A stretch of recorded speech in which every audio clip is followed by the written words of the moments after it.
Bienvenue à vous qui nous rejoignez sur le mur pour cette nouvelle émission. Alors on est en novembre, House of the Dragon s'est terminé en août et on va revenir sur cette deuxième saison.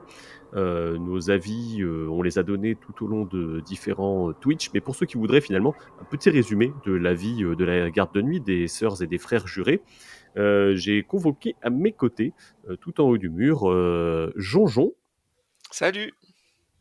Corondar, Bonjour. Corondar qui n'a pas fait de Twitch, je crois, cet été, pendant la diffusion, puisqu'il était ailleurs, peut-être, ou peut-être que les horaires ne coïncidaient pas. C'est une autre possibilité. J'étais débordé surtout. Et puis, dernière personne à nous rejoindre, quelqu'un qui n'est jamais venu dans le podcast de la garde de nuit, qui est Flamme. Hello, ravi d'être là. Flamme, du coup, toi, t'avais fait un Twitch, peut-être deux. J'en avais fait un, tout à fait. Oui, j'en ai fait un. Eh bien, bienvenue dans le format podcast de la garde de nuit, cette fois, un format avec pas moins de problèmes techniques, mais on peut les couper au montage, c'est l'avantage du podcast. Donc pour toi, Flamme, qui est pour la première fois dans le podcast de la garde de nuit, comment t'as découvert le Trône de Fer, et est-ce que tu as un personnage préféré ? Alors, j'ai découvert le Trône de Fer dans mes années d'études supérieures. Je pense qu'on était déjà saison 5 quand j'ai commencé, moi, à regarder. Et il y avait beaucoup d'engouement autour de moi, beaucoup de fans. Donc, j'ai commencé à m'y mettre aussi et j'ai adoré dès le début. Donc, évidemment, j'ai rejoint le groupe de fans, tout simplement. Voilà. Et si je devais donner un personnage préféré, dans Game of Thrones ou dans House of the Dragon ? Un de chaque, comme ça. Allez, un de chaque. Du coup, dans Game of Thrones, mon personnage préféré, c'est Sandor Clegane. Je le trouve extra, autant dans son histoire que dans son personnage et son évolution, du coup, tout simplement. Et sur House of the Dragon, ça a, pour moi, même dès la saison 1, ça a toujours été Aegon, mais de par le dernier acteur qui le joue, je pense, et je savais qu'il y avait déjà du potentiel, et la saison 2, j'avoue que je suis pas déçue. Donc clairement, c'est Aegon 2 pour moi. C'est bien, Team Vert, il en faut de temps en temps avec tous les noirs qui nous entourent. C'est ça, Team Vert à fond. Alors avant de donner la parole à mes frères et sœurs jurés de la garde de nuit, je suis retourné voir un des newbies du Trône de Fer que j'avais interrogé à l'occasion de la saison 1 pour lui demander un petit peu finalement ce qu'il avait pensé de la saison 2. Voici donc son avis et on se retrouve tout de suite après. Alors, est-ce que j'avais apprécié la saison 1 de House of the Dragon ? Eh bien, oui. J'avais aimé l'ampleur un peu du truc, le fait que ce soit sur une très longue période. Je sais pas, il y avait un côté un peu Tudor, l'ambiance, la DA, et l'histoire, hein, tout simplement, les persos. Ouais, j'avais beaucoup aimé la saison 1. Entre les deux saisons, je suis un peu moins newbie parce que entre-temps, j'ai lu Feu et Sang. J'ai commencé Feu et Sang un peu juste avant que la saison commence, quoi, de manière un peu concomitante. Et je m'étais quand même refait la saison 1 avant que la saison 2 commence, quoi. Et bien, cette saison 2, qu'est-ce que j'en ai pensé ? Ça partait bien, et puis ça finissait un peu moins bien. C'est dommage. En fait, j'ai retrouvé des trucs dans cette saison 2 de House of the Dragon qui m'avaient fait lâcher un peu Game of Thrones à l'époque. C'est-à-dire des épisodes un peu longs où il se passe pas grand-chose et avec un petit cliffhanger à la fin, et enfin ouais, vraiment un peu... ça avait du mal, quoi. Et j'ai trouvé qu'il y avait des épisodes, notamment surtout sur la fin, où ça avait du mal. Alors moi, vraiment, le truc où je me suis dit non, c'est pas possible, c'est vraiment toute la phase où genre Daemon, il va à Arenal et il essaie de faire ses trucs dans son coin et tout machin, et à la fin, alors je sais plus quel épisode c'est, je sais pas si c'est le dernier ou l'avant-dernier, où du coup il y a Rhaenyra qui arrive à Arenal, et du coup il y a vraiment Daemon qui a genre une vision, et ça se termine, et du coup il a reswitché. C'est limite s'il lui fait pas un clin d'œil à Rhaenyra en mode mais non, t'inquiète ma belle, je t'aurais jamais laissé tomber. Là je me suis dit mais non, mais c'est pas possible, c'est vraiment de la merde. Ça pour le coup j'ai trouvé ça vraiment nul. Je me suis dit ah putain, vraiment juste c'est juste ça, quoi. Une vision, il switch, et vraiment limite clin d'œil, mais non t'inquiète, et on repart, quoi. Voilà, ça j'ai trouvé ça nul. Toute la dernière séquence de l'épisode 8 où vraiment ils auraient sorti ça dans 1 an et demi comme teaser de la saison 3, ça aurait été pareil, quoi. Enfin vraiment, ça résout rien et ça te tease des trucs, et du coup c'est un peu frustrant parce que il y a un côté un peu vous auriez pu le faire là en fait, tout ça. Moi je suis resté sur ma faim, quoi. S'il y avait quelque chose à sauver, moi j'ai beaucoup aimé mais je pense que je suis pas le seul, mais l'épisode, je sais plus lequel c'est, la séquence d'ouverture avec les Nerbost et les Bracken, cette ouverture-là, j'ai trouvé très cool. Non, j'aimais bien le personnage du roi aussi, c'est oui, Egon, du coup, ils s'appellent tous Egon. C'est ambivalent, quoi, parce qu'à la fois, même si je trouve que la fin de la saison 2 est vraiment un peu nulle, enfin, c'est vraiment un peu du gâchis, qualitativement, en termes de mise en scène et tout, enfin, c'est quand même très qualitatif, quoi. Il y a du pognon et enfin, il n'est pas toujours mal utilisé. Après, c'est sûr que là, ouais, ça finit un peu sur une mauvaise note et je regarderai, c'est sûr. J'ai envie de dire, il y a un précédent maintenant, quoi. J'y vais un peu avec méfiance, quoi. Et avant de passer la parole à mes comparses, eh bien, je vais prendre juste quelques minutes pour faire un point sur le développement de cette saison 2 et quelles sont les embûches qui ont été semées sur le parcours de Ryan Condal et de Sarah Hess, notamment. Alors je ne sais pas si ça explique vraiment ce qu'il y a comme erreur dans la saison, les points qui ont plu ou pas plu, mais en tout cas, ça me paraît indispensable de faire un petit rappel sur dans quelles conditions la saison 2 a vu le jour. Elle a été validée, cette deuxième saison de House of the Dragon, en même temps que que la diffusion du premier épisode de la saison 1, donc en 2022. Il y a eu 1 an et demi de développement. Dans ce laps de temps, on a appris que Miguel Sapochnik quittait le showrunning de la série, avec notamment sa femme Alexis Raben. Alors il y a des bruits de couloir qui disent que, bon, globalement, s'il est parti, c'est parce que sa femme a été congédiée par HBO. Alors Alexis Raben, elle était pour le coup productrice exécutive et elle incarnait Talia, donc la servante d'Alicent dans la saison 1. Voilà, donc HBO, du coup, derrière tout ça, pour pas laisser Ryan Condal tout seul, a quand même fait appel à un réalisateur historique de la maison. Je pense que Corondor aurait beaucoup de choses à redire sur cette personne, mais il s'agit d'Alan Taylor, du coup, à qui on doit pas mal d'épisodes de Game of Thrones, notamment, alors, dans le très bon, il y a l'épisode où Ned Stark perd la tête, on va dire ça comme ça, et puis dans le très mauvais, il y a le Suicide Squad de la saison 7. Donc voilà, globalement, quelqu'un qui a été appelé en renfort et qui a l'habitude de travailler avec la chaîne. Ceci étant dit, Ryan Condal est quand même resté le seul showrunner de la série et Taylor n'a été là que pour des raisons techniques, que pour diriger, on va dire, le tournage de certains épisodes spécifiques. On aura l'occasion d'y revenir. Ajoutons à cela que Sarah Hess et Ryan Condal ont annoncé sur leurs comptes respectifs en janvier 2023 que les scripts pour la saison étaient bouclés, qu'il ne s'agissait pas de 10 épisodes, mais de 8 seulement. Ils ont aussi annoncé faire ça pour des raisons budgétaires à ce moment-là et pour notamment repousser une bataille dans la saison suivante. Aujourd'hui, on le sait, c'est la bataille du Gosier. On aura l'occasion de reparler de tout ça. Voilà, donc pour tout savoir sur ces histoires de coupes budgétaires, je vous invite à aller lire l'article de Nymphadora sur la situation financière de Warner, HBO, Discovery, parce que c'est quand même un sacré micmac. Et puis, pour rajouter un petit peu, on va dire, à la cerise sur le gâteau, il y a quand même eu la grève des scénaristes en 2023, donc qui commence au printemps 2023 et qui se termine à l'automne. Alors c'est une grève qui était attendue parce qu'il y avait déjà des rumeurs qui couvaient en 2022. Voilà, de ce fait, la série n'a pas bénéficié de ce qu'on appelle les scénaristes de plateau. C'est-à-dire que ce sont des gens qui sont là pour... parce que globalement, on écrit une série avec un petit pool de scénaristes qu'on appelle la Writer's Room, donc du coup la chambre des écrivains finalement. Et dans cette Writer's Room, on va préparer les 8 scripts, mais souvent, arrivé au tournage, il y a des choses qui ne fonctionnent pas, il y a des choses qu'il faut corriger, et donc généralement, on fait appel à des scénaristes de plateau pour ça. Donc ils n'en ont pas eu. Je ne sais pas si ça explique ce qu'on verra par la suite en termes de certaines qualités scénaristiques, je ne suis pas sûr. Mais voilà, il faut savoir que du coup, il y a tout un micmac autour de la saison 2 qui a été poussé quand même par la production. Il y a une rumeur qui veut qu'à un moment, ils aient dit quand même à Ryan Condal, on ira, même sans vous, faire les 8 épisodes. Du coup, il y a été un peu, on va dire, la main forcée. Hein, on lui a forcé la main. Et derrière, ce qui s'est passé, c'est que Martin n'a pas été très content. Alors, il a voulu nous teaser un article où il avait annoncé qu'il allait être... attention, ça allait faire mal, hein, qu'il allait défoncer tout le monde, et puis au final, il a surtout enfoncé des portes ouvertes.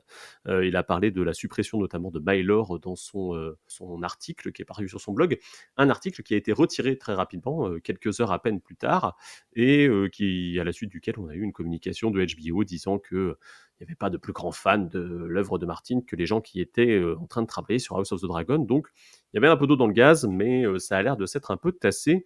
récemment, ce qu'on sait à propos de cette histoire on va dire, de dispute entre Martin et la chaîne, il y a quelque chose qu'on sait de la part de l'autrice Xiran Jay Zhao, qui a discuté a priori avec Martin à la Worldcon de 2024. Celui-ci serait resté particulièrement mesuré dans ses critiques. C'était globalement le minimum de ce qu'il avait à reprocher, et ce aurait été un article, on va dire, fait à titre préventif par rapport à la chaîne pour dire attention, j'ai des griefs beaucoup plus costauds que ça envers vous, j'en reste là et on verra plus tard. Donc à voir, mais en tout cas, visiblement, il n'y a pas que, on va dire, entre les fans et la série que la rupture serait un peu consommée, comme on va le voir plus tard. Il y a aussi, apparemment, entre la chaîne et ce bon vieux Greux-Greux. Voilà, c'était un petit peu long, mais il faut quand même rappeler un petit peu pourquoi pas le pourquoi, mais le comment de cette saison, sachant que voilà, il y a des hauts débats. Et justement, en parlant de débats, on va pouvoir commencer. Est-ce qu'il y en a un d'entre vous qui veut réagir globalement au développement, ou pas plus, ou Coronda? Ouais, les éléments que tu as rappelés sur les problèmes potentiels au niveau de l'écriture des scénarios, qui je pense ont forcément joué et influencé, à mon avis, sur le résultat final. Après, sur l'intervention de Greux-Greux, je pense que c'est du Greux-Greux, comme précédemment sur Game of Thrones. Je pense que ça l'embête toujours un peu de voir son bébé dénaturé par d'autres, et que parfois il prend assez mal certains choix d'adaptation. Là-dessus, j'ai pas trop d'avis tranchés. Voilà, ça me paraît pas choquant qu'il donne son avis aussi. Après, est-ce que c'est réellement très positif pour le long terme? Je sais pas. À mon avis, ça met une pression plus grande sur les épaules des scénaristes pour la suite. Et après, au final, Martin, même tout auteur qu'il est de l'histoire, voilà, son bébé est adapté. Et donc, comme toute adaptation, il y a forcément des choix qui sont faits, des choix qui plaisent ou qui ne plaisent pas. Et voilà, après, au final, Martin n'est plus qu'un spectateur de la série aussi. Je pense pas qu'il ait beaucoup de final cut sur les choix scénaristiques faits. Et donc, voilà, il donne son avis quand il juge qu'il doit le donner. Maintenant, est-ce que ça va aider les scénaristes sur le long terme pour les saisons suivantes à éventuellement corriger le tir? Je ne sais pas. Est-ce qu'ils doivent d'ailleurs corriger le tir en fonction de ce que Martin pense? Je suis pas sûr non plus. Ça fait partie du process d'adaptation. Et en effet, oui, pour cette saison-là, ouais, moi je pense qu'on a une saison qui a été fortement impactée par oui, des problèmes de pré-production, de scénario. Je pense que ça a joué. Bon, sachant qu'il y a des journalistes qui disaient déjà que dès le mois d'août 2023, il y allait y avoir des problèmes, quoi. Donc que toutes les séries qu'on allait avoir, on va dire, dans le post-grève, auraient forcément été impactées, en tout cas celles qui étaient tournées pendant la grève, auraient forcément il y aurait des conséquences, en tout cas sur ces séries-là, de ce mouvement social-là. Juste pour rebondir, hein, il y a quand même que Greux Martin, il dit qu'il est pas content, et puis après il fait un article pour dire qu'il est content de A Night of the Seven Kingdoms, donc du coup l'adaptation de Dunkelhoff, sachant que c'est globalement les mêmes équipes qui pilotent cette adaptation-là, notamment Ira Parker, qui est du coup le showrunner des aventures de Dunkelhoff, qui est quelqu'un qui faisait partie de la Writers Room, du coup, qui était scénariste sur House of the Dragon. Enfin bon, voilà.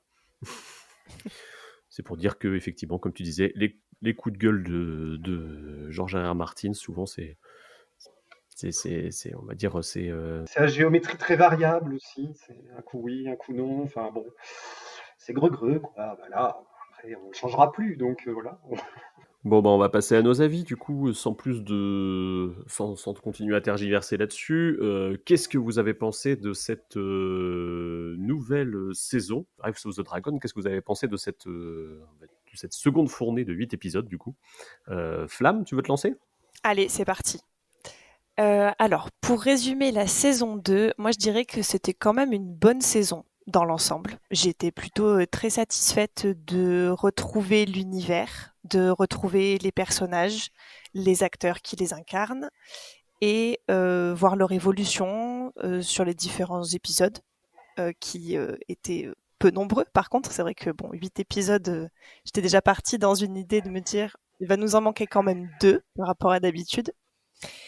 Et je dirais quand même que le rythme était un peu trop lent pour moi on avait plus l'impression de voir une continuité d'introduction de saison que vraiment quelque chose de très rythmé par moment. On a un épisode qui se détache vraiment, qui est l'épisode de la bataille, l'épisode 4. Mais c'est vrai que sinon, on a tendance à ramer un petit peu pour avancer. Après, qu'est-ce que je pourrais dire d'autre?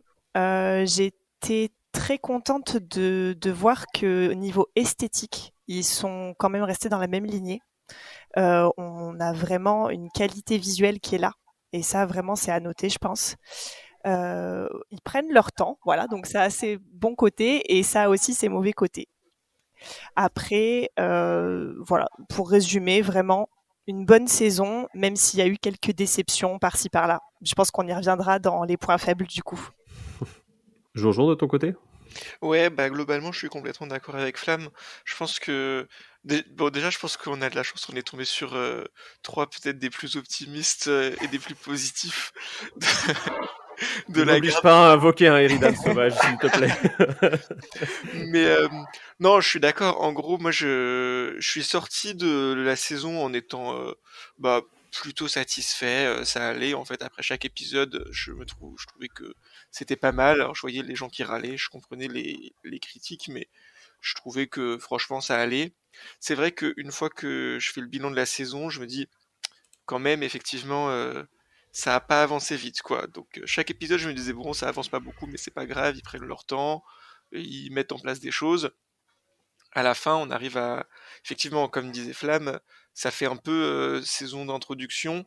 Bon, c'est vrai que du coup, après avoir 2 ans en plus à attendre, c'est un peu frustrant. On se dit, bon, ok, on a mis en place les choses, on a pris notre temps pour mettre en place les choses. Je préfère ça que les dernières saisons de Game of Thrones où là, le problème, c'était pas qu'il se passait rien, c'était qu'il se passait n'importe quoi.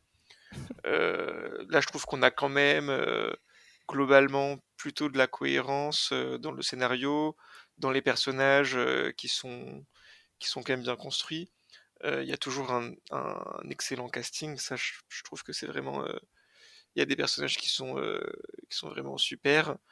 Il y a eu, moi j'ai beaucoup aimé, j'ai changé d'avis sur pas mal de personnages avec cette saison, c'est-à-dire que des personnages que je détestais ont réussi à un peu me retourner ou en tout cas me faire m'attacher à eux. Donc ça c'est plutôt positif. Mais oui, franchement le rythme, je pense qu'il y a eu des problématiques et peut-être ce que tu disais en intro, c'est-à-dire que comme ils ont voulu décaler cette fameuse bataille dans la saison 3 pour des raisons de budget, ils ont levé 2 épisodes, mais peut-être qu'ils ont quand même dû étirer en longueur parce que peut-être qu'ils avaient une bataille qui aurait été prévue pour, je sais pas, l'épisode 7 ou un truc comme ça. Là, ils ont dû faire 8 épisodes avant cette bataille. Il y a eu des moments où, ouais, moi j'ai relu un peu les résumés des épisodes et certains épisodes, tu dis, ok, en fait, il s'est rien passé, quoi. Enfin, c'est un peu chiche. Bah, pour abonder un peu dans votre sens à tous les deux, c'est d'autant plus marquant que les épisodes sont beaucoup plus longs. En fait, on n'est plus en face d'une série qui fait des 50 minutes, on est en face d'une série qui fait des 1h10, 1h20, donc des gros épisodes quand même. Et du coup, je pense que tu ressens d'autant plus ce rythme qui du coup est lent. Parce qu'en plus, enfin, tu vois, c'est quand on regarde deux dans la soirée, t'as maté un film de 2h40, quoi. Tu vois, Mm. c'est quand même, on est quand même sur quelque chose d'assez conséquent, et je pense que forcément, tu ressens pas le rythme de la même manière. Si ça avait été, je suis vraiment persuadé, moi, que si ça avait été des 55 minutes, on aurait trouvé ça un peu plus péchu au final. Bah, je sais pas, parce que, enfin, Mm. moi, du coup, comme je disais, c'est pas après chaque épisode que j'étais frustré, c'est-à-dire qu'après chaque épisode, je me disais oui, moi j'aime bien quand ça prend son temps, quand ça pose des choses. Donc ça m'a pas trop dérangé. C'est plus effectivement quand je me pose et que je fais le bilan de la saison et que je me dis ok, mais en fait, qu'est-ce qui s'est passé dans cette saison? Bah oui, on m'a préparé le truc. Et en fait, à la fin de l'épisode 8, effectivement, tu te dis ah, trop bien, enfin moi j'ai bien aimé la fin de l'épisode 8 parce que ça te hype un peu, ça y est, il y a tout le monde qui arrive, et là on te dit ok, mais par contre ça y est, ça Rendez-vous dans commence, 2 ans. mais C'est c'est ça. ça. Donc moi c'est plus ça, ouais, ça qui m'a un peu frustré, quoi. Et Coco, du coup, avis global sur la saison avant de passer au Bah, je détail. vais fortement ressemblé à mes camarades, je pense, puisque je suis assez raccord avec eux. Et en effet, je rejoins Jonjon. On l'a pas fait exprès, mais je pense qu'au final, on a peut-être trouvé 3 intervenants qui sont parmi peut-être les plus positifs, à mon avis. Je pense que si on avait d'autres intervenants, le son de cloche serait peut-être un peu différent. Moi, j'aime bien mettre des notes. Donc, sur la saison 1, j'avais mis un bon 16. Sur la saison 2, je mettrais un bon 14. Voilà. Donc, globalement, j'ai plutôt un avis plutôt positif sur cette saison, mais en effet, contrairement à la saison 1, je trouve qu'elle a quand même des défauts assez évidents. Le problème de rythme, en effet. Après, moi, j'avoue, je suis pas très sensible à ça. Moi, j'ai une très haute résistance à l'ennui. Je peux mater des films de David Lynch sans décrocher un seul bâillement, donc j'arrive à encaisser ce genre de truc. Mais en fait, moi, plus qu'un problème de rythme, j'ai eu l'impression d'un remplissage en fait par moment, où en fait, moi, cette saison m'a vraiment donné l'impression d'être une intersaison entre 2 saisons. Et j'ai trouvé que ça se voyait fort certains passages. Mais moi, globalement, je trouve quand même que les points positifs l'emportent plutôt. Je rejoins Jonjon aussi. Je trouve que il y a des défauts clairement, mais on n'a pas les défauts qu'avaient les dernières saisons de Game of Thrones. Donc ça, je trouve que c'est déjà plutôt positif, c'est que on n'a pas le grand n'importe quoi qu'on pouvait avoir sur les 2 dernières saisons de Game of Thrones. On est sur une saison, ouais, qui m'a paru une saison de transition. Alors c'est un peu étonnant en effet après une saison 1 qui posait déjà les personnages, qu'on se retrouve avec cette saison 2 qui semble plus prolonger la présentation que rentrer dans le vif du sujet. Mais moi, ça m'a pas beaucoup dérangé sur le fond. Je trouve que dans le global, on a quand même un truc qui se tient avec de très très bons acteurs. Moi, c'est en effet le gros point fort qui continue à me marquer sur cette saison 2 aussi. Et on a quand même des personnages qui ont des constructions intéressantes, des développements intéressants. Donc, alors certains plus que d'autres, hein, on y reviendra après, évidemment, tout n'est pas parfait non plus. Il y a peut-être deux, trois personnages qui s'en sortent moins bien que d'autres, je dirais, dans le développement et dans l'écriture. Mais ouais, non, moi, globalement, une saison qui m'a quand même plutôt satisfait. Après, je dirais aussi la différence, je pense, entre les 2 saisons. Moi, je me souviens, la saison 1, je l'avais regardée en parallèle avec la première saison des Anneaux de Pouvoir. Et je pense que ça avait beaucoup joué sur ma perception de la saison 1.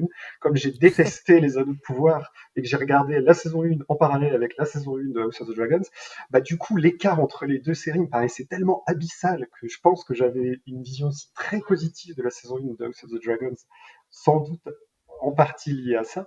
Là, j'ai maté la saison 2 de House of the Dragons indépendamment, sans regarder la saison 2 de Rings of Power. Et du coup, j'ai eu moins ce sentiment de regarder une série vachement mieux que une série éventuellement concurrente, même si je suis pas si certain que ça, que les 2 séries soient aussi concurrentes que certains veulent bien nous le dire au niveau de la promo des 2 séries. Mais Les producteurs les font très concurrentes quand même, parce qu'il y a un côté ah ouais, tu sors ta bande-annonce aujourd'hui, bah moi je vais sortir ma bande-annonce 1 heure avant. Hein. Vraiment, on est vraiment dans ce genre de concours de quéquettes, quoi. Mais ouais, c'est... clairement dans le projet de communication des 2 chaînes et des showrunners différents, oui, il y a clairement un concours entre les deux. Moi, je les mettrais pas forcément sur le même plan, ces 2 séries, mais enfin, bon, on va pas faire du hors-sujet non plus, mais voilà, une saison qui m'a plutôt plu quand même, qui clairement me donne envie de voir la suite, malgré en effet quelques défauts qui auraient peut-être pu être évités avec des choix peut-être différents. On verra bien du coup ce que ça donne sur la saison 3, mais je suis raisonnablement optimiste. J'ai pas l'impression qu'on ait décroché non plus et qu'on soit tombé très très bas par rapport à la saison 1. Oui, ça me paraît être en dessous de la saison 1, hein, ça clairement, mais moi je trouve qu'on reste à un niveau qui est quand même plus que correct. Bah, pour revenir un petit peu sur le côté écriture et la sensation d'avoir du coup ce qu'on appelle des fillers hein, dans le langage des séries, donc des épisodes de remplissage. Moi, il y a un truc qui m'a frappé sur cette saison-là, c'est que je trouve par rapport à la saison 1 qui était... Alors pour le coup, j'ai rematé la saison 1 avant la saison 2, alors peut-être c'était le truc à pas faire. mais en revoyant les épisodes, donc les 10 premiers, on est quand même sur une écriture où chaque épisode est presque un peu pas un court-métrage, mais on va dire il y a une espèce d'unité de temps, de lieu et d'action dans chaque épisode, avec une thématique que les showrunner et scénariste file et décortique à chaque épisode qui est différente mais qui s'inscrit dans un tout, qui fait que ça donne quelque chose de très structuré. Bon, ils en avaient besoin avec les ellipses temporelles. Et du coup, arriver sur ce nouveau rythme où presque on est sur un truc on est quasi de l'ordre du binge-watching, je trouve. C'est-à-dire, c'est vraiment pour moi une autre typologie de série. C'est ces séries qu'on regarde d'un coup. Ça peut donner un autre type de rythme, un autre type de manière d'amener les thématiques. Il faut les voir plus sur du long terme que dans on va dire une trame interne à l'épisode, quoi. Donc du coup, c'est pas tout à fait la même chose. Bon, quel est on va commencer par les points faibles, comme ça on reviendra sur le positif après. Quel est votre point faible du coup de la saison? Je vais repasser la parole à John du coup. Ouais, outre le rythme, du coup, enfin, qui serait mon point faible principal, et pour moi, ça se voit en particulier dans certains arcs. Alors du coup, comme je suis en premier, je vais pouvoir en profiter, je vais faire la réponse facile, c'est-à-dire l'arc de Daemon, que moi j'ai détesté cet arc, alors que honnêtement, j'adore Daemon, c'est un personnage que j'aime beaucoup, donc je partais quand même plutôt plein de positivisme, alors que je sais qu'il y a beaucoup de gens qui le détestent de base, donc qui partaient moins bien. Mais franchement, alors par contre, là où ça partait moins bien, c'est que je déteste les visions. Tout ce qui est un peu ésotérique, j'ai des visions, qu'est-ce qui se passe, je suis perdu dans ma notion du temps, tout est flou, ça me rend fou, j'en peux plus, j'ai envie de le secouer, j'ai envie que ça avance. Et si t'as ça, genre sur un épisode, allez, 2 épisodes, parce qu'il y a un message derrière, que ça lui permet de prendre conscience de certaines choses, de comprendre des trucs, de réagir, de se remettre en question, pourquoi pas? Là, franchement, toute la saison, c'était trop, j'en pouvais plus. Dès que je voyais Arenal, dès que je voyais Daemon, j'avais un énorme soupir, j'étais genre allez, c'est reparti. Bon bah allez, il va ken avec sa nièce, il va ken avec sa belle-sœur, il va ken avec sa mère, bah maintenant il est perdu, tiens, une chèvre, tiens, un oiseau, et j'en pouvais plus, c'était un enfer, et d'autant plus frustrant que moi c'est un personnage que j'aime bien, que j'avais envie d'aimer, que j'avais envie de défendre, j'avais envie qu'il se secoue, qu'il fasse des trucs, et ouais, c'était trop long. Et là j'ai vraiment eu l'impression que c'était ce qu'on disait, j'étire la sauce, je fais durer ça sur 5 épisodes, sur 6 épisodes, là où ça aurait pu être plus condensé, c'était réglé. Et à la fin, et j'aime beaucoup la conclusion de cet arc par contre, paradoxalement. Donc juste, c'était trop long, c'était trop étiré, quoi.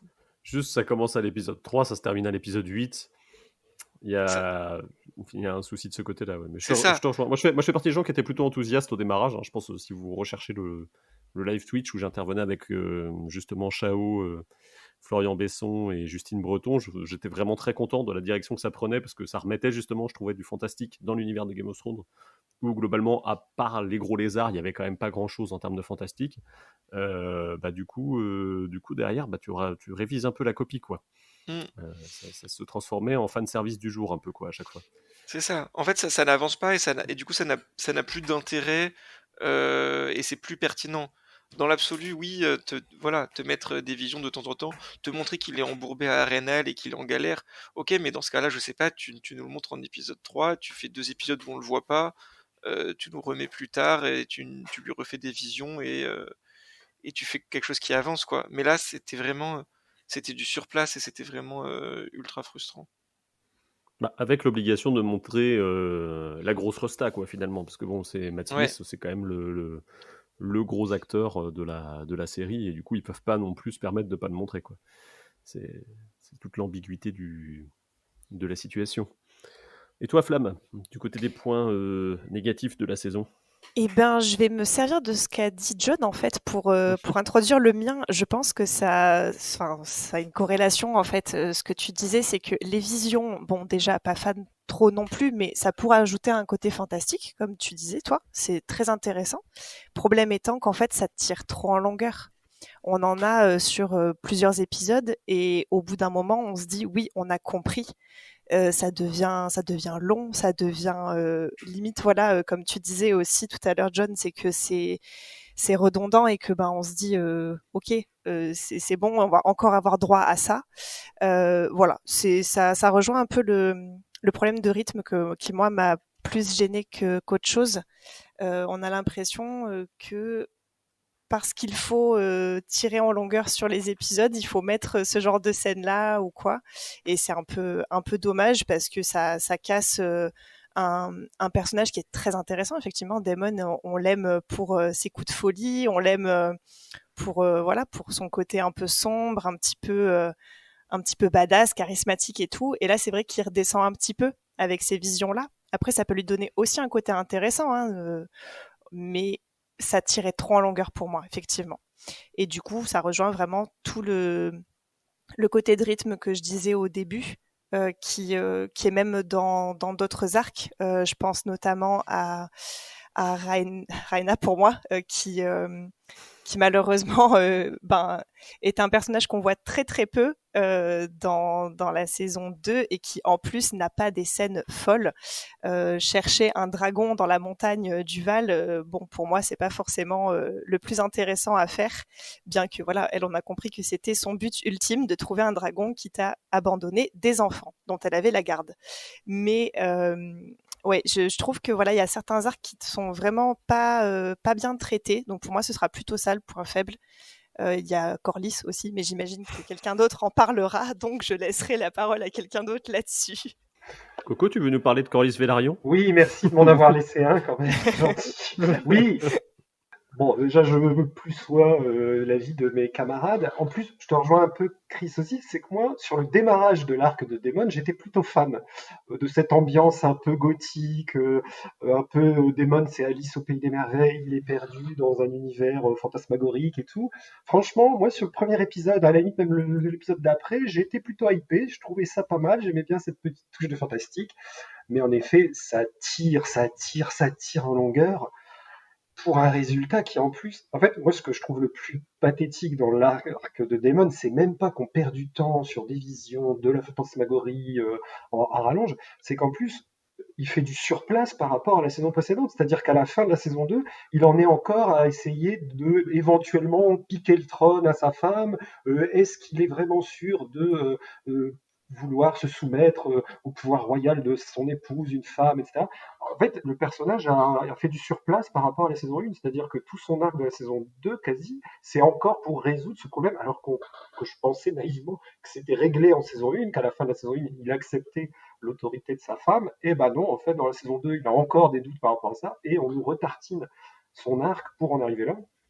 C'est un peu dommage, et en effet, Je t'interromps, mais comme si le personnage, il n'était pas capable, en fait, de prendre ses décisions par lui-même et qu'il fallait forcément lui mettre le poids du destin sur les épaules pour qu'il puisse se dire ok, j'arrête d'être un peu un connard quand même. Voilà. En fait, il a besoin à chaque saison, bon là il n'y en a que 2, mais j'espère qu'en saison 3 ce sera définitivement réglé et qu'on n'aura plus ce problème-là chez Daemon, mais voilà, c'est qu'on a l'impression qu'il a besoin à chaque fois d'une aide extérieure pour se remettre dans la tête, bon d'accord, je ne serai qu'un roi consort, et la vraie reine légitime, c'est Rhaenyra.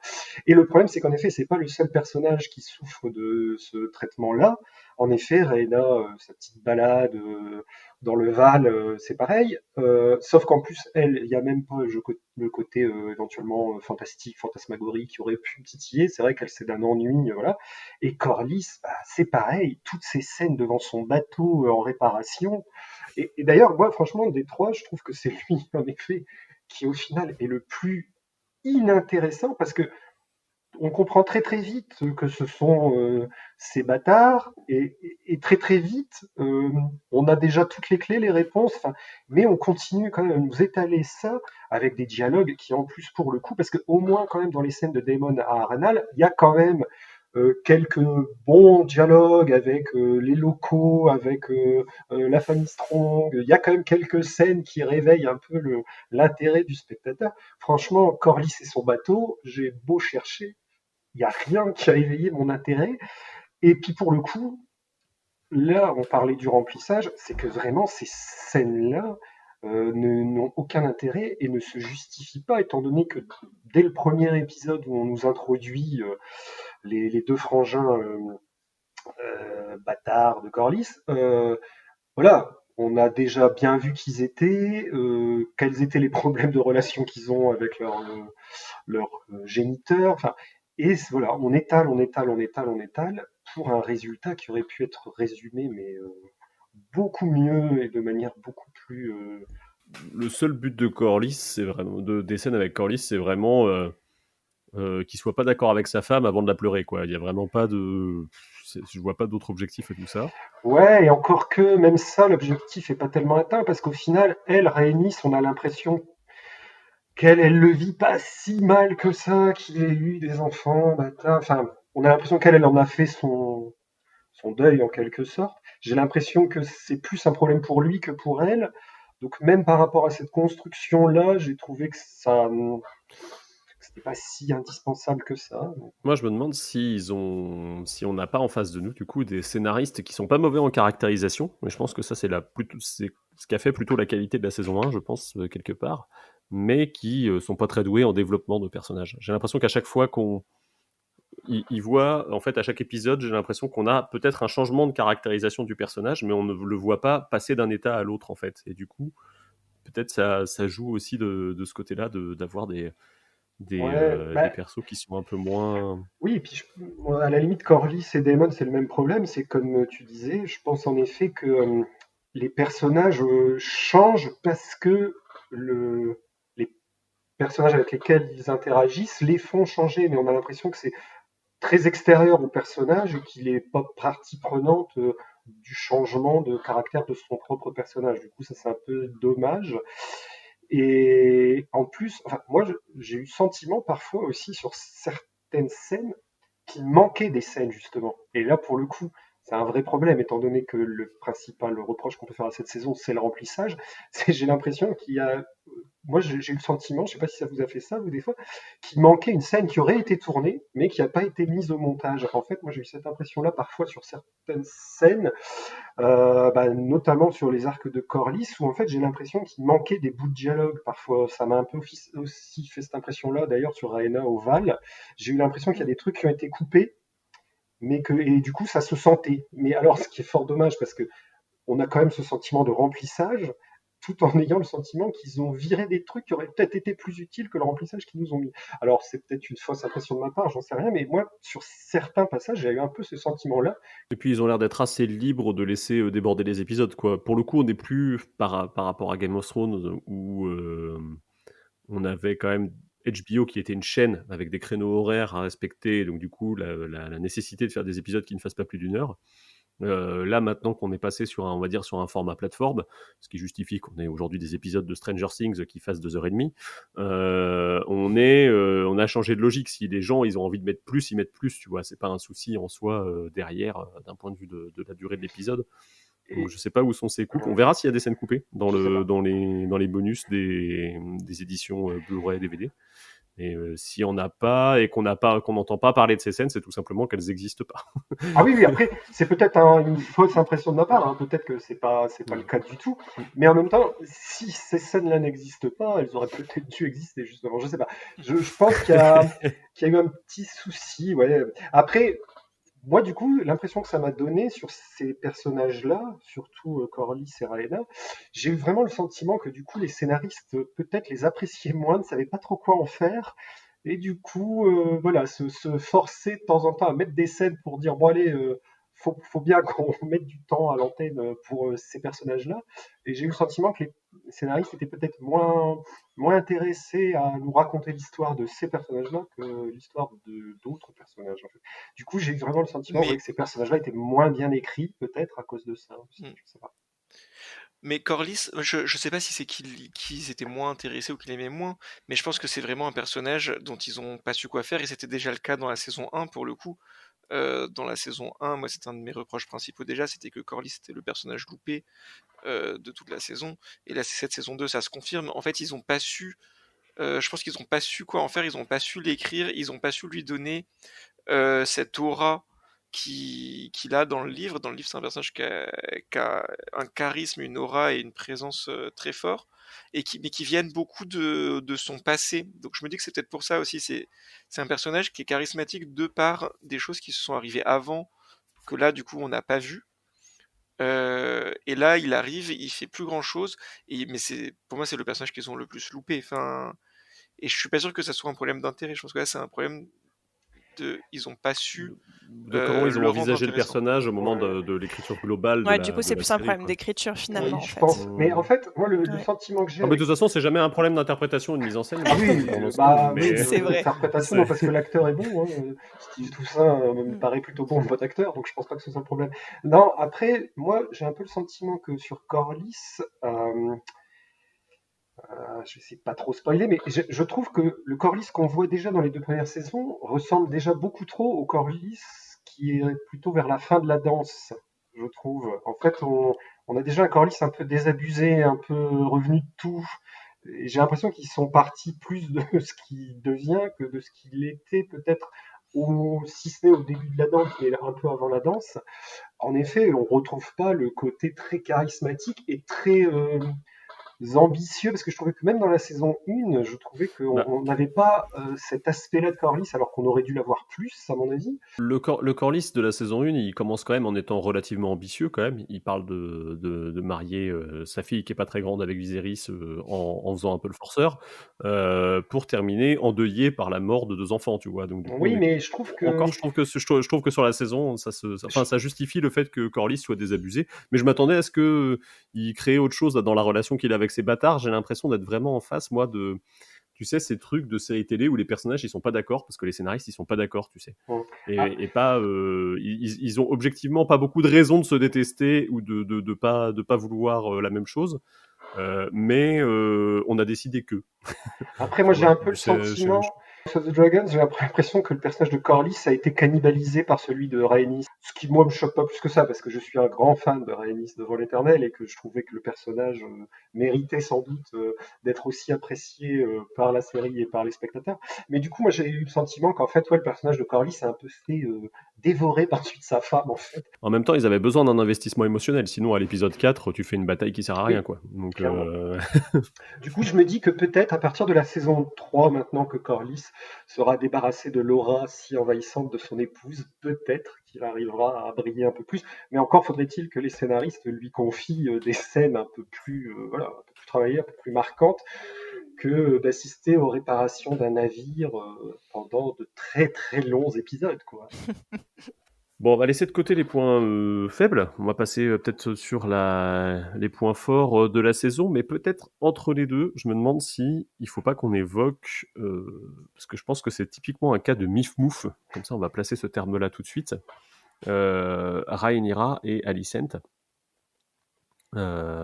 Puisque ce sont quand même les 2 personnages principaux de notre série. En tout cas, c'est comme ça qu'on nous les présente. Et moi, j'ai le sentiment qu'ils n'ont pas vraiment réussi à les faire exister. Autant dans la première saison, c'était vraiment quelque chose qui marchait bien, autant là, j'ai l'impression que le ballon de baudruche se dégonfle. Après, c'est pareil, je pense que Rhaenyra et Alicent, pour moi, comme c'était le gros point fort de la saison 1, je pense que c'est pareil, ça joue un peu. Je pense que du coup, ça paraît moins bien en saison 2, mais pour le coup, je trouve que sur les deux, on partait tellement haut par rapport à la saison 1 que c'était un peu compliqué peut-être de ne pas décevoir un petit peu sur ces 2 personnages-là. Ensuite, ouais, je vois ce que tu veux dire. Après, le problème, je pense, de Rhaenyra et Alicent, c'est que bon, déjà, ils leur ont collé 2 scènes qui, là, pour le coup, quand on disait que au moins cette saison-là n'avait pas le grand n'importe quoi des dernières saisons Game of Thrones, ils leur ont quand même collé les 2 scènes qui, pour le coup, t'obligent à une grosse suspension de crédulité quand même, avec leur balade à travers le gosier, l'une qui va à Port-Réal, l'autre qui va à Père-Dragon, pour avoir des discussions franches, les yeux dans les yeux.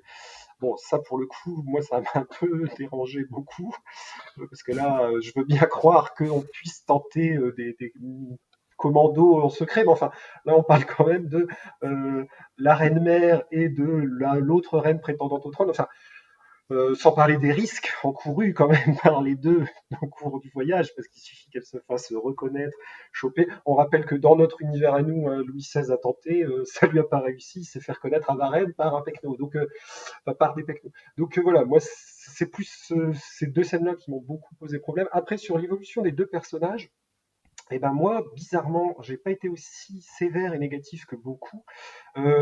Moi, j'ai eu l'impression de voir un peu deux figures antiques qui voient le drame, la tragédie arriver, et qui en fait acceptent un peu leur destin. Moi, j'ai eu plus cette vision-là de ces deux-là sur cette saison 2, et qu'elles sont un peu des figures ouais, d'une dramaturgie grecque en fait, qui voit les choses se passer, qui sentent bien que tout cela va très très mal se terminer, et qui acceptent le poids du destin, qui se pose sur elles et qui se rendent compte. En fait, moi j'ai eu l'impression que les deux personnages se rendent compte au cours de la saison là qu'elles maîtrisent pas grand chose, qu'elles sont un peu les jouets d'une farce qui s'est déjà écrite bien avant leur naissance à toutes les deux, en fait. Moi, j'ai eu plutôt ce sentiment-là, ce qui fait que j'ai pas eu une vision si négative que ça de l'évolution des deux personnages. Moi, j'ai trouvé que ça collait pas mal avec cette perception-là que moi j'en avais, en tout cas, d'une sorte ouais, de personnage, d'une dramaturgie grecque antique. Donc j'ai pas été si gêné que ça. Après c'est pareil, on en revient aussi sur le problème de remplissage. Alors la scène est très belle là pour le coup. C'est pareil, les errements d'Alicent en mode Dame du Lac, où elle va faire des ablutions dans un lac. J'ai trouvé ça très joli pour le coup. J'ai trouvé que la scène était magnifique. Ça a au moins le bon goût en plus de s'étirer moins longuement que les scènes de Daemon à Arenal, donc ça a au moins ce. Mais c'est pareil, tu vois, cette scène-là un peu, ouais, un peu pleine de fantasmagorie, moi je l'ai trouvé pas si mal que ça. Du coup, voilà, à part les deux scènes de voyage, l'une à Port-Réal, l'autre à Pendragon, qui ça pour le coup me paru totalement what the fuck. La suspension de crédulité est quand même beaucoup trop importante.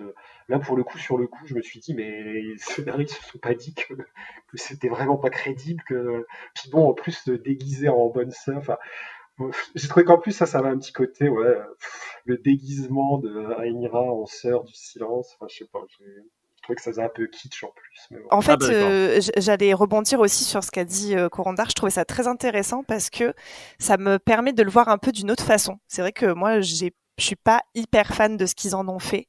Je reviendrai d'ailleurs sur les deux scènes dont tu parlais, parce que pour moi, ça fait partie un peu des trucs éclatés, du coup, d'avoir fait ça comme ça.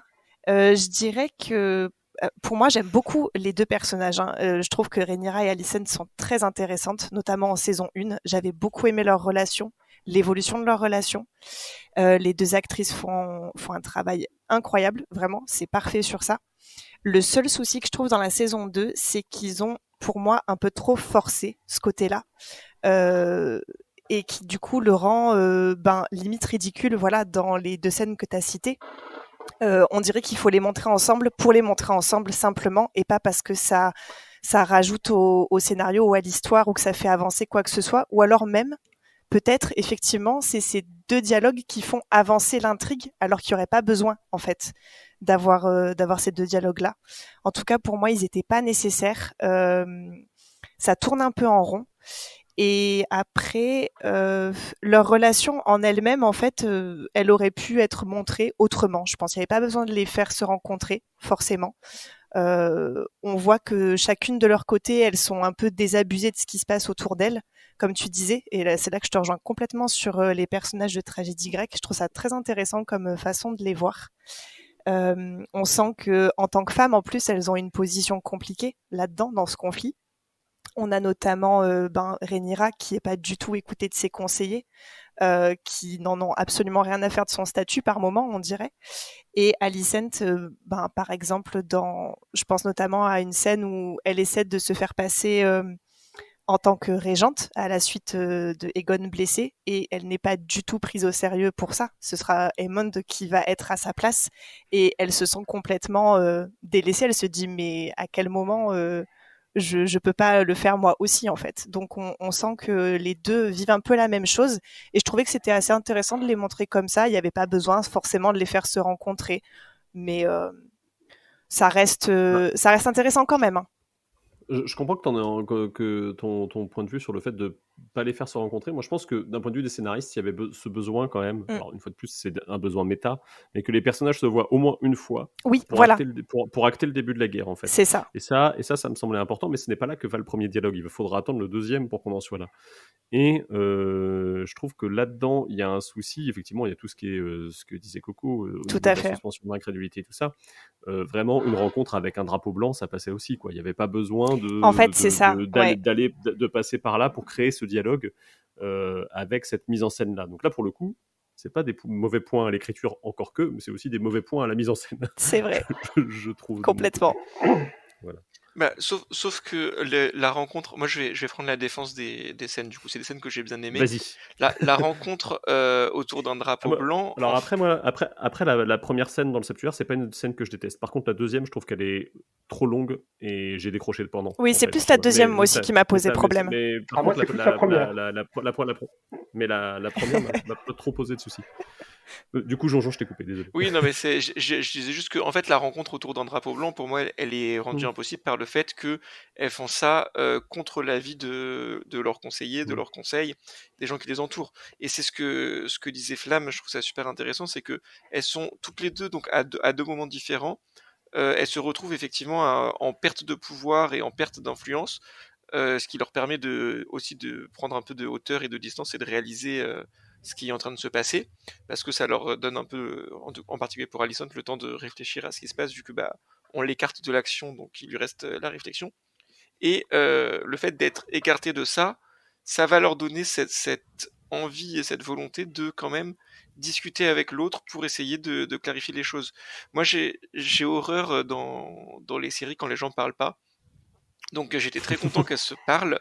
Je trouvais que c'était important et que c'était en plus intéressant.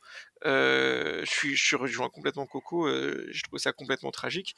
Elles se rendent compte que la situation leur a échappé, que c'est un malentendu à la base et qu'en fait aucune des deux ne veut ce qui est en train de se passer, mais que plus aucune des deux ne peut l'empêcher parce que ça repose plus uniquement entre leurs mains. Là où dans la saison 1 c'était globalement entre leurs mains, mais à cause de ce malentendu elles ont pris ces décisions un peu malheureuses qui ont mené à la situation. Là elles peuvent plus en fait, ça leur a échappé. Du coup j'ai beaucoup aimé qu'elles se parlent. J'ai trouvé qu'elles dégagent énormément de choses dans ce dialogue. On sent toute leur histoire, on sent ce qu'elles ont partagé et on sent qu'aucune des deux voulait ça. Ouais, moi j'ai vraiment bien aimé. Et alors la suspension d'incrédulité, bon moi ça m'a pas choqué. Voilà. Elle arrive à rentrer dans la ville. Bon voilà, elle arrive à rentrer dans la ville. Elle arrive pas avec une armée, donc c'est pas non plus. Ouais, mais le risque est quand même énorme, colossal. Bah, Parce que bon, si le risque est Rhaenyra se fait énorme, choper, mais c'est fini. Il n'y a plus rien, il n'y a plus de guerre oui, civile, c'est terminé. alors Aegon, pas tant du coup parce qu'forever. elle a ses enfants. Et en plus, le risque est énorme, mais le gain potentiel est énorme aussi. Et je pense que c'est comme ça qu'elles le voient, et c'est pour ça qu'elles prennent ce risque malgré l'avis de leurs conseillers. C'est-à-dire qu'elles se disent, toutes les deux, en fait, avant de se lancer dans cette guerre entre dragons, je suis obligé éthiquement et pour ma conscience d'être sûr que j'ai pas le choix. Et en fait, ça, j'ai trouvé ça bien.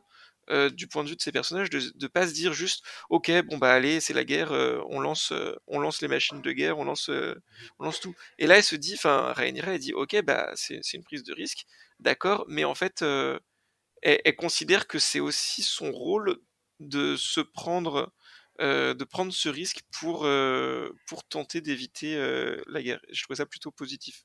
Bah ouais, après en fait, moi c'est pas. Je pense que tout cela aurait pu être résolu par un truc drapeau blanc justement, parce que ça aurait même pu servir ça, le fait qu'elles aient un espèce de sommet des deux reines pour se papoter, pour introduire derrière le fait que elle se fasse tège du conseil restreint en mode bah non t'es une femme, on peut pas compter sur toi, et que Rhaenyra pareil ne soit pas très écoutée de ses conseillers.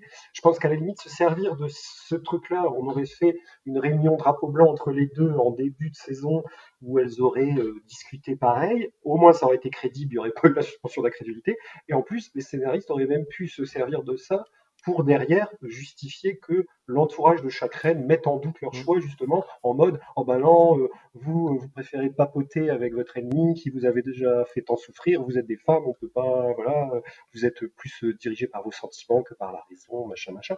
Je pense qu'il y avait moyen de faire un truc beaucoup plus cohérent. Alors juste par rapport à ça, je pense que c'est aussi dû à un simple fait, ces scénaristes, qui sont des scénaristes américains, ont l'habitude de plus, on va dire, écrire à travers le prisme psychologique de leur personnage que le volet politique. Et en fait, je pense que et on le sent, en fait, de toute façon, dans toute la manière dont Game of Thrones a été construit, et dans la manière dont aujourd'hui House of the Dragon est construite, on va plutôt s'intéresser à une querelle familiale, à une guerre de l'intime, finalement, qu'à vraiment une guerre politique. Et je pense que c'est peut-être là que le bas blesse un peu, notamment sur quelque chose de cette taille-là. C'est qu'ils ont réussi à implanter un peu les conflits politiques et à en parler un peu, mais au final, ça a beaucoup moins d'importance que ce différent vraiment qui est de l'ordre du familial, quoi. Je sais pas si ça vous parle ce que je dis ou pas Bah trop. ouais, je pense. Si, ouais. Et puis après, ouais, je pense, comme tu dis, que c'est peut-être une différence culturelle, peut-être en effet, entre un Nord-Américain ou un Européen. C'est que ouais, peut-être que nous, on est un peu plus attachés à ce background politique, intrigue, et puis du coup, peut-être on tique un peu plus sur des trucs incohérents. Genre par exemple, et d'ailleurs, ces deux rencontres entre relais de deux reines, c'est un peu dans ce prolongement-là aussi. C'est comme le blocus du coup que les Noirs imposent à la capitale. C'est pareil, tout cela paraît très à géométrie variable. Alors un coup c'est un blocus, personne ne passe. Un coup si ça passe un peu quand même. Et puis bah du coup, enfin moi pendant toute la saison, je me suis dit mais ils sont quand même forts de pouvoir affamer à ce point-là juste en bloquant le gosier, parce que bon, normalement, la ville peut quand même s'approvisionner ailleurs que juste avec les bateaux. A priori, ils peuvent faire venir par voie de terre quand même des marchandises aussi. Du coup, voilà, en fait, moi, le rencontre des deux reines, en plus, ça m'a appuyé sur ce petit souci-là que j'avais, où je trouvais que le volet blocus en saison 2 me paraissait pas forcément hyper bien construit, hyper crédible. J'ai trouvé que ça, c'était un peu voilà, un élément du scénario qui m'a paru un peu faiblard, moi, sur cette saison. Pour laisser un peu de côté les deux reines et en terminer peut-être avec les points négatifs, comme ça après on se fera une bonne demi-heure de positivité et puis on terminera de manière beaucoup plus légère l'épisode. Est-ce qu'on parlerait quand même pas un peu de sang et fromage? Oh si. Ah bah si, sans les fromages, là pour le coup, moi j'ai pas compris. Là pour le coup, je rejoins Greux. Je n'ai pas compris. Là vraiment, moi faut qu'on m'explique. Pour le coup, j'aimerais vraiment avoir une vraie discussion avec les scénaristes qui ont adapté la scène. Parce que pour le coup, quand tu as une scène caviar comme ça, pourquoi t'embêter à aller changer des trucs qui marchent objectivement moins bien et pour le coup, ça saute aux yeux que ça marche moins bien. Je ne comprends pas pourquoi ils ont été nous introduire cette différence prince-princesse, alors que la scène fonctionnait nickel, qu'en plus, comme le souligne Greux, ça peut éventuellement en plus amoindrir la suite selon ce qu'ils vont faire de l'adaptation ou pas. Et puis du coup, au niveau drame psychologique pour Elena, je trouve que la scène perd quand même énormément. Bon, alors ça reste un traumatisme hyper grave pour Elena, hein, ça, voilà, là-dessus on est tous d'accord, mais je sais pas, là je comprends pas ce qu'ils nous ont fait, et je comprends pas la raison. Là j'ai eu beau chercher, me creuser les méninges, je ne vois pas pourquoi ils se sont dit, bah tiens, on va changer ça dans cette scène-là. Parce qu'en plus, à côté de ça, la scène est très bien. Moi, j'ai adoré ce faux plan séquence où on suit les deux. J'ai trouvé que le truc avec le chien, en plus, c'était pas con du tout, ça, pour le coup, qui est une espèce de fil rouge qu'on continue à voir en plus dans les épisodes d'après. J'ai trouvé que la scène en elle-même était bien réalisée, bien jouée. Et en plus, je trouve ça très bien qu'ils nous aient épargné le gore, parce que cette scène aurait pu être encore pire au niveau visuel. Là, je trouve qu'on a quand même bien l'aspect horrible des bruits, des dialogues, sans avoir l'aspect gore, choc visuel. Donc ça, pour le coup, je trouve qu'ils ont plutôt réussi. Mais alors, par contre, l'adaptation scénaristique, je ne comprends pas le pourquoi. J'ai beau chercher, je ne vois pas. Et pour le coup, je trouve que ça amoindrit quand même l'impact de cette scène par rapport à sa version papier. Alors, je te rejoins complètement sur ce que tu as dit, Courandard. Vraiment, c'est en termes la scène était vraiment bien amenée, on va dire. C'était cool. C'est juste en termes de choix d'adaptation que j'ai été gênée aussi. Et je pense que même en n'ayant pas lu les livres, ça a gêné même d'autres personnes, parce que j'ai un petit peu demandé autour de moi à ceux qui n'avaient pas lu les livres. Et la même chose est revenue assez souvent, c'est mais pourquoi demander qui est le garçon, qui est la fille? En fait, va vérifier. C'est juste ça.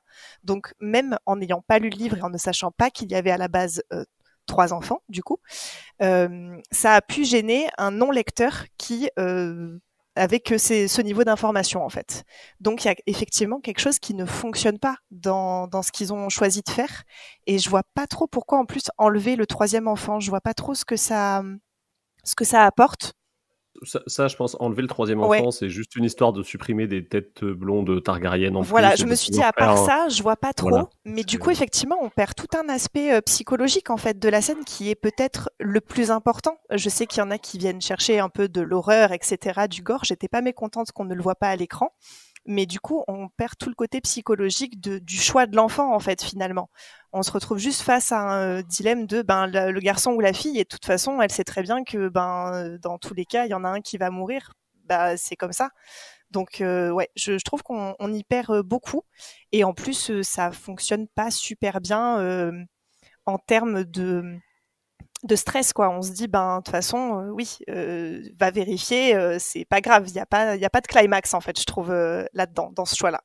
Mais après, sinon, au niveau du tournage de la scène, je l'ai trouvé très, très bien faite.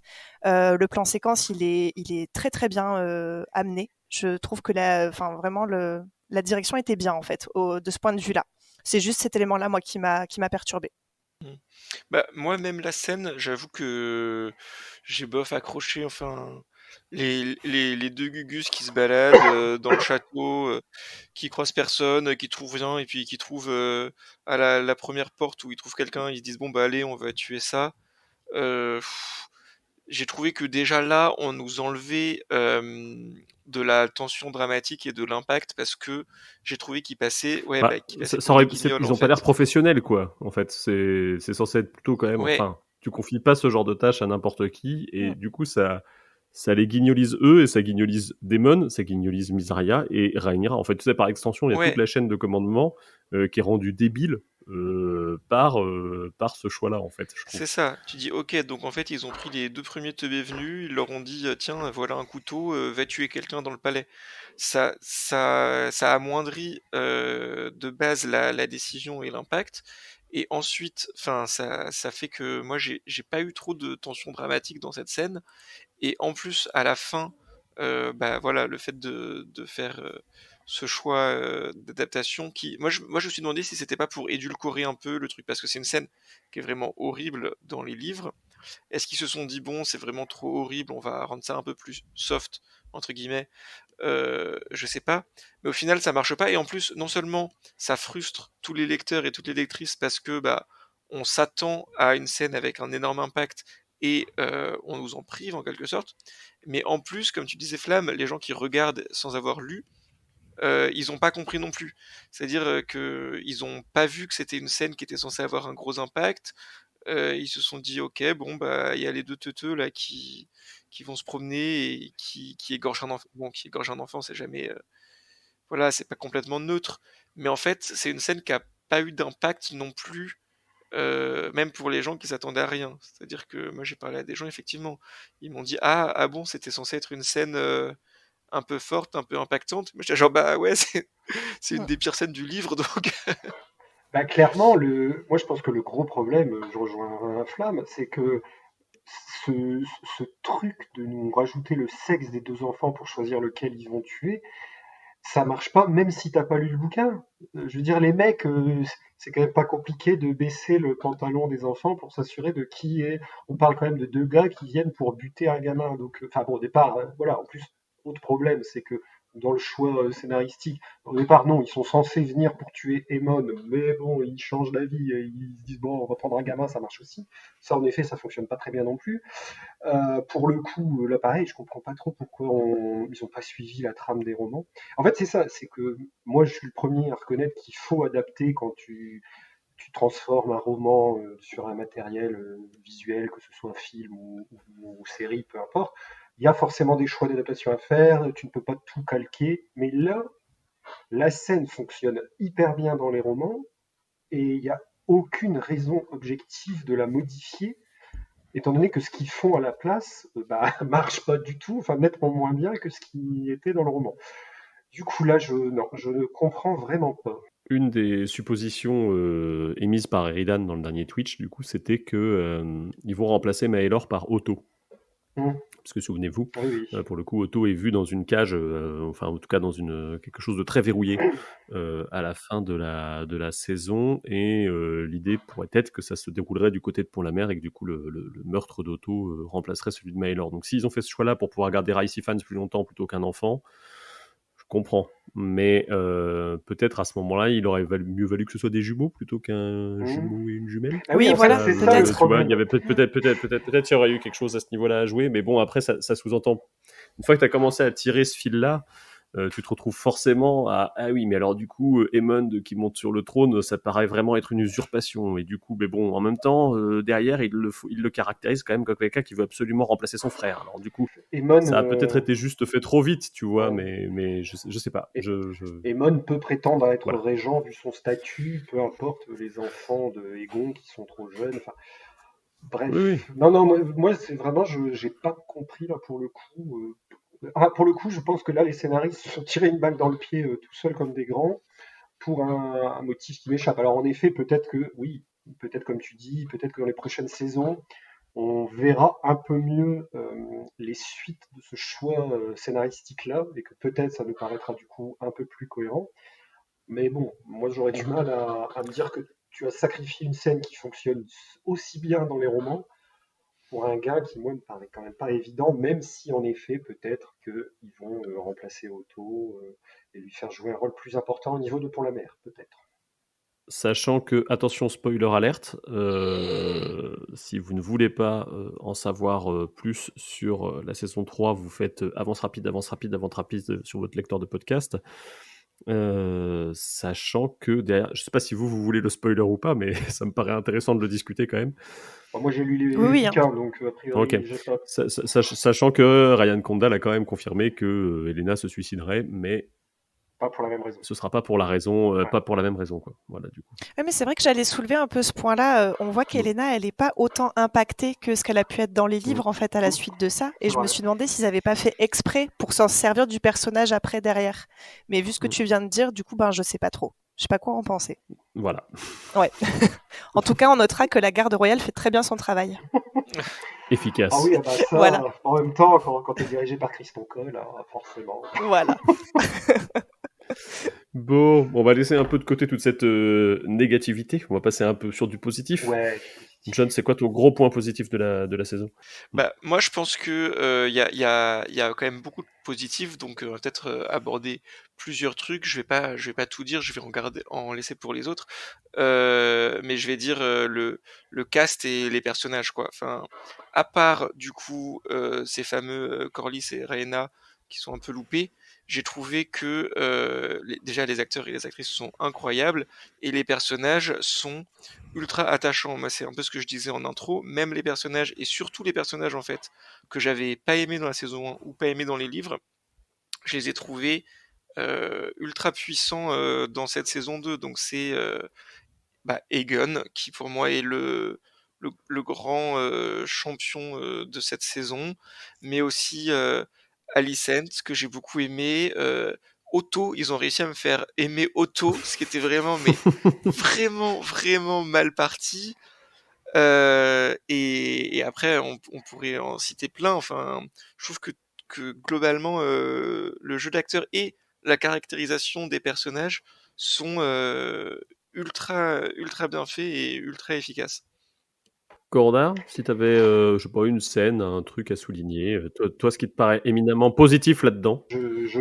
plus soit quand même la vie de Jonjon. Clairement, le casting reste le gros point fort. Et en effet, je suis complètement raccord avec Jonjon. C'est que là, cette saison 2, ils ont réussi à me faire apprécier des personnages que je déteste dans les bouquins et que j'aimais pas forcément non plus dans la saison 1. En effet, gros pouce en l'air quand même pour Aegon 2, parce que quand même, réussir à moi me faire aimer Aegon 2, c'est un exploit, vraiment. Parce que moi, je suis team noir à fond. Je trouve qu'Aegon 2 est affreux. Et je trouve qu'en effet, ce qu'ils font du personnage est quand même assez fort. Et je trouve que l'acteur Tom Carney est très très bon et insuffle énormément d'humanité à son personnage. Et vraiment, moi pareil, je m'attendais pas. Là, pour le coup, la saison 2 m'accueillit, je m'attendais pas à autant apprécier le personnage d'Aegon 2. Et du coup, c'est fort quand même de faire d'un team noir comme moi quelqu'un qui commence à apprécier certains personnages de la team verte, vraiment. Là, pour le coup, c'est quand même que les scénaristes au niveau écriture et que les acteurs au niveau interprétation sont quand même pas si mauvais que ça pour arriver à me faire ça. Sinon, les points positifs, comme d'hab, la technique, franchement, il n'y a rien à reprocher, que ce soit les costumes, les décors, les effets spéciaux. Alors, du coup, moi, je vais prendre mon petit truc à moi, les dragons, quand même. On sait tous que je suis dragonophile, donc voilà, j'adore les dragons. Moi, tu me mets des dragons, je suis content. Mais quand même, faut quand même souligner, je trouve qu'ils ont un gros talent quand même pour caractériser, je trouve, les dragons. C'est-à-dire que moi, je trouve qu'on arrive à percevoir, alors c'est peut-être moi qui suis trop fan de dragons, je sais pas, mais je trouve qu'on arrive à percevoir presque des personnalités chez certains des dragons, en fait, je trouve. Déjà, ils arrivent à les caractériser énormément avec leurs cris. Je trouve, moi, à chaque fois, je trouve qu'au niveau sonore, on reconnaît... Il y a un gros boulot sur le sound design. Sur le son des dragons, c'est assez impressionnant. C'est-à-dire qu'on reconnaît les cris des dragons, le cri de Vhagar, le cri de Méléis. Je trouve que voilà, chaque dragon est quand même très personnalisé. Je trouve qu'il y a un gros travail au niveau du son là-dessus. Et je trouve que les dragons sont super bien faits. La scène de Vhagar à Repos des Freux est quand même...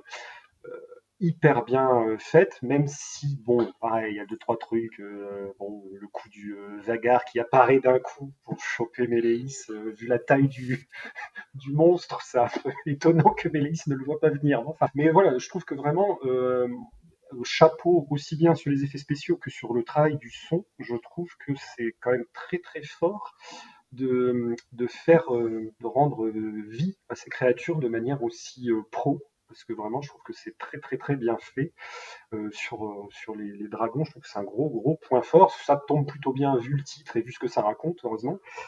Et du coup, là-dessus, je suis quand même assez confiant sur la suite. Je pense qu'on va avoir du dragon comme s'il en pleuvait, et ça c'est plutôt pas mal, même si mon petit cœur saigne déjà beaucoup. Mais il va continuer à saigner à cause de ces méchants Targaryens qui font n'importe quoi avec leurs si beaux dragons. De toute façon.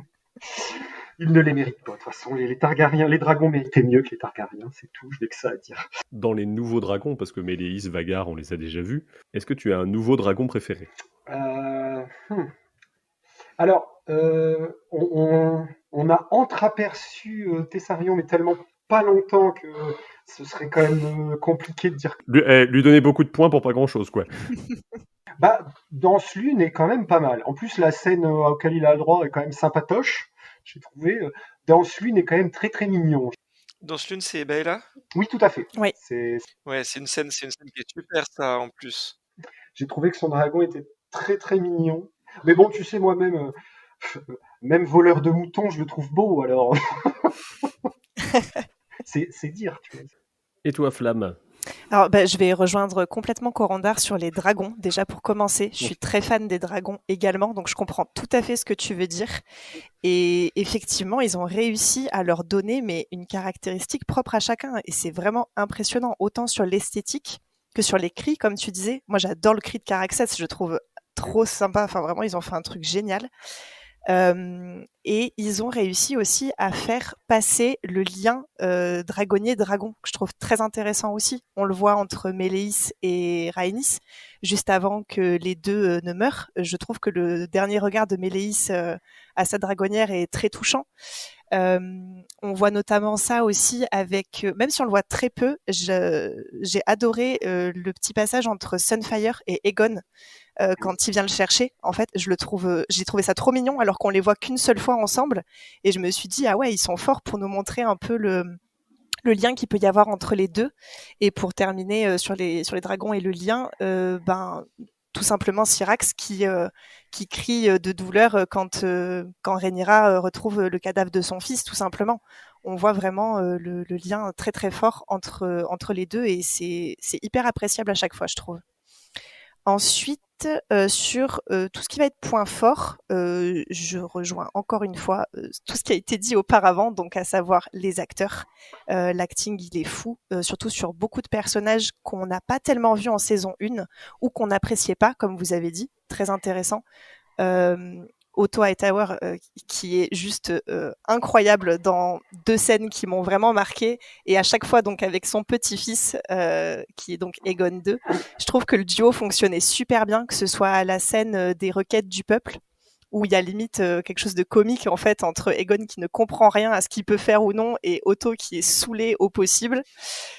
Et la scène où justement il va nommer plutôt Cricri comme main et du coup destituer son grand-père. Là, c'était plus que drôle à voir et limite jouissif à entendre toutes les critiques du grand-père sur son petit-fils. Et après, je pense que en tant que team verte, j'étais déjà fan de Aegon en saison 1. Je me suis dit qu'il avait un bon potentiel, en fait. Et je suis pas déçue du traitement qu'ils en ont fait, franchement.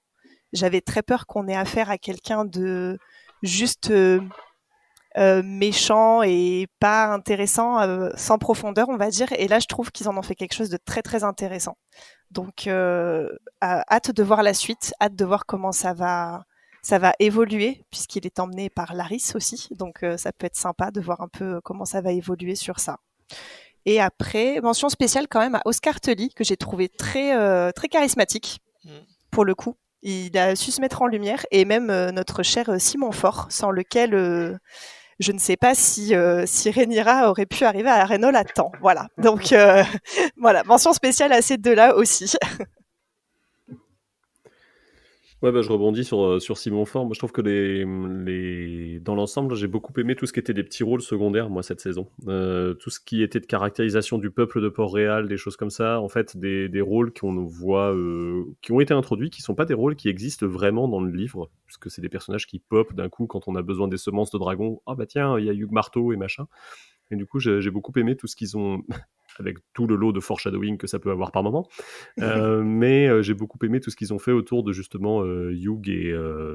zut, le deuxième, c'est... Ulf. Même, j'avais l'impression que Port-Réal était plus vivante que pendant les saisons de Game of Thrones, et ça m'a fait bien plaisir. Parce que moi, j'aime bien quand c'est pouilleux un peu. Et puis, il y avait des Bracken et des Nerbosques aussi. Faut quand même le souligner à un moment. Voilà. J'ai l'impression aussi qu'ils se sont vraiment bien sortis sur voilà donc là tu dis les personnages secondaires et aussi les petites scènes. Moi j'ai moins apprécié ces grosses scènes de fin d'épisode ou de machin qui sont censées être impactantes, mais par contre il y a plein de petites scènes qui ont très bien marché. Donc là Flamme, tu disais les scènes avec Otto, on parlait de la scène de Bella qui poursuit Cricri, il y a les funérailles de Luce, je trouve qu'elles sont ultra fortes. T'as le moment aussi où moi j'ai beaucoup aimé le moment où t'as Jace qui doute sur sa légitimité car son petit dialogue avec Rhaenyra. Tu vas avoir la scène finale de Oscar Tully qui fait un peu son petit challenge à Daemon en lui tordant la main. Enfin, plein de petites scènes un peu plus resserrées, un peu plus axées du coup sur les personnages, sur leurs interactions, sur les dialogues, sur les émotions. Et je trouve que là, on a retrouvé ce qui faisait vraiment la force de la saison 1, beaucoup plus que dans les grandes scènes à impact qui là marchent un peu moins bien. Et donc je trouve que c'est vraiment ça, ouais, leur point fort, c'est quand on est plus autour des personnages, de leurs interactions et de leurs émotions, quoi. Et il y a vraiment, ouais, je trouve qu'il y a vraiment beaucoup de petites scènes qui marchent très très bien. Bon, du coup, si je devais conclure, je vous dirais que vous êtes hypé par la saison 3, même si ça sera qu'en 2026. Oui. Par contre, c'est pareil, moi je voulais quand même faire une petite aparté sur les trucs qu'on a aimés. Pareil, spoiler alerte. Pareil, je vais faire le même petit encart. Si vous ne voulez pas être spoilé, si vous n'avez pas lu les bouquins, faites avance et ne m'écoutez pas. Il y a quand même un potentiel changement Alors, est-ce que ce sera un vrai changement ou est-ce qu'ils nous feront un changement dans la saison d'après qu'en fait non, il n'est pas mort? C'est que normalement, ce pauvre Sunfire est mort.